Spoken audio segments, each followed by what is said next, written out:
I think the big problem this country has is being politically correct. And I don't frankly have time for total political correctness. And to be honest with you, this country doesn't have time either.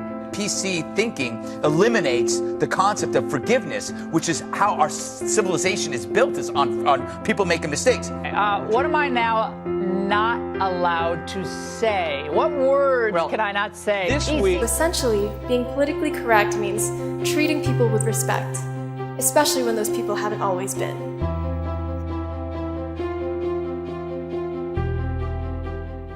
According to Cambridge Dictionary, someone who is politically correct believes that language and actions that could be offensive to others, especially those related to sex and race, should be avoided.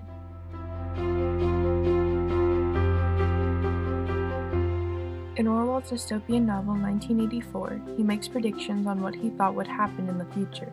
And while we don't exactly have things like telescreens watching our every movement, some key parts of Orwell's prediction have come true. Some people today are worried about what they can express, more specifically what people will allow them to express, and Orwell highlights this idea with the character Syme, who tells Winston, "We shall make thought crime literally impossible, because there will be no words in which to express it."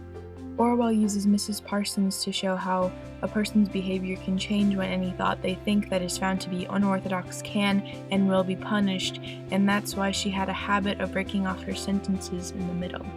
The definition of what is orthodox in 1984 and in the world today are two different things. However, people who are against the idea of political correctness are taking 1984's definition of orthodoxy and shifting it into what they believe to be the definition of political correctness. In 1984, orthodoxy means not thinking, not needing to think.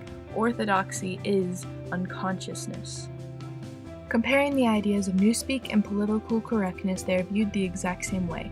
The whole aim of newspeak is to narrow the range of thought, and people who have a misconception of what the aim of political correctness is believe that its purpose is to narrow the range of thought as well, when truly it is supposed to help people respect each other and their identities.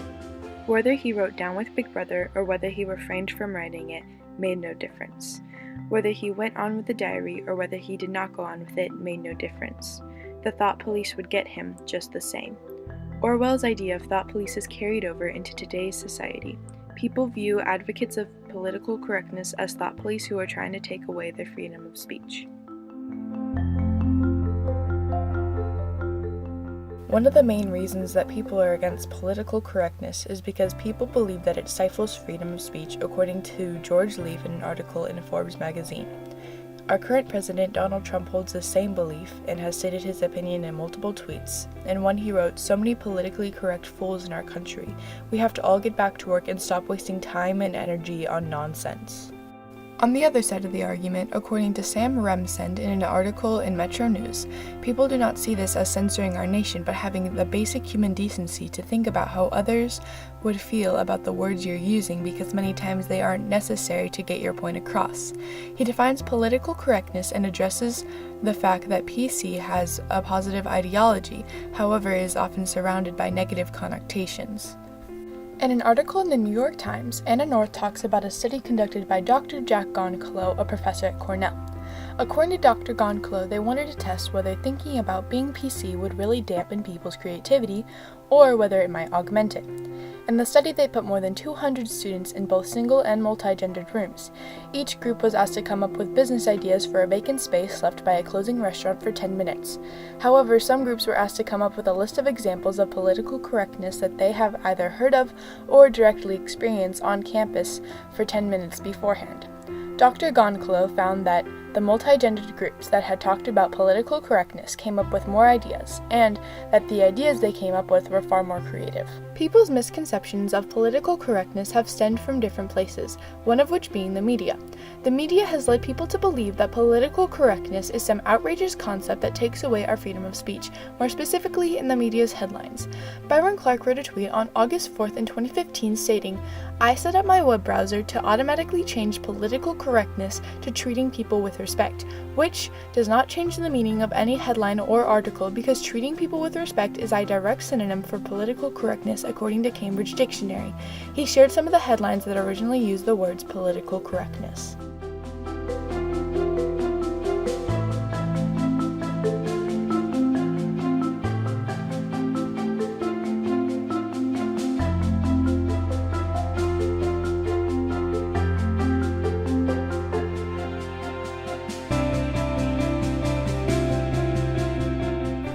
The idea of political correctness first began in colleges and universities. Since then, the Cato Institute has conducted surveys and shared their findings and statistics. This chart shows the effect that using the word political has on our country.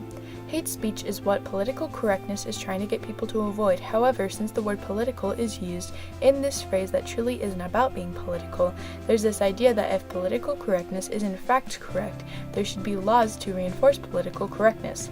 However, if hate speech is in fact morally unacceptable, if everyone just lived in a morally acceptable way, then there would be no need for a law that could affect the First Amendment.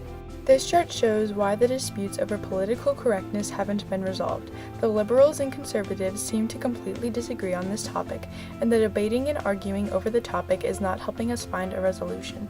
According to B.J. Gallagher, a writer for the Huffington Post, the political correctness movement has gone way too far.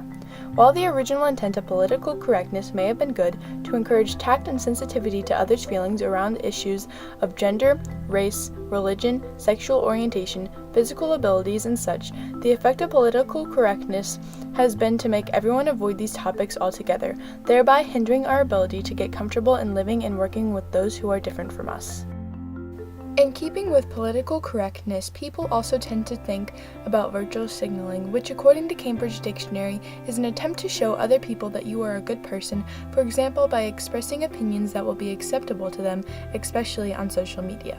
While this is not the intent of political correctness, the two ideas kind of play off of each other. For example, if everyone started virtue signaling and conforming to the ideas so that other people will like them more, or so that they will agree with more people, then there would be no need for political correctness, because if everyone just agreed with each other, no one would find anything offensive and no one would be thinking for themselves. However, the fact that this term, virtue signaling, exists presents the idea that someone will automatically think someone else is a bad person if they disagree with each other. And the fact that people have to agree with each other to get them to think of them as a good person is not a good environment, and it ties back to political correctness, because the purpose of political correctness is to make sure people aren't offending one another when it's unnecessary. But if we take this idea to its extreme, we could end up in a world where everyone agrees with each other, or even where no one speaks their mind for fear of offending anyone, and either of those scenarios will help this country make zero progress. As Hannah Stratos presents in her article in the Odyssey, the key idea is to find a middle ground between the two extremes of saying whatever you want because of the First Amendment and fearing that anything you say could offend someone. Sabrina Medler states in the Stanford Daily, instead of avoiding conversation about sensitive topics, we need to do just the opposite. Talk with others, work through uncomfortable discussions, consider new viewpoints, and hopefully work to understand the stereotypes and prejudices that go into non-PC language. Language is a powerful tool, but when concerns over language impede our ability to have necessary conversations, it's detrimental for everyone. In her article, Hannah Stratos gives everyone a good rule to live by. Don't be afraid to speak your mind as long as you're not unnecessarily and recklessly spouting hate and vitriol. Being open to other opinions and being aware of the impact of your words are two of the most important things that anyone could do to help our country move forward together. It's a problem that some people on the alt-right, for example, use popular discontent with political correctness in order to gain license to spew things that are straightforwardly racist. But I think the right response to that is to have a little bit of a sense of humor and to say, yes, look, we can sometimes be too invested in whether the appropriate thing to say is Latino or Latinx. But you know what? That's not a reason to deny that we have deep injustices in our country. Come join us in a political fight to make this a country that lives up to its principles better than it does at the moment.